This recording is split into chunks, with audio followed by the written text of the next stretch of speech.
దేవుని రాజ్యములో ప్రవేశించాలంటే మనము మారు మనసును పొందాలి. దేవుని మీద ఉండాల్సిన మన మనసులను లోకం వైపుకు త్రిప్పుకోవడం వలన మన మనసులు మారిపోయింది. దానిని తిరిగి దేవుని వైపునకు త్రిప్పుకొనడాన్ని మారు మనసు అని అంటారు.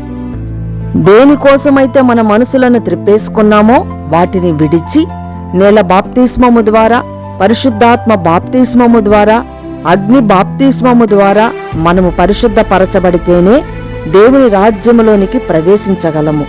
కాలము సంపూర్ణమైనది.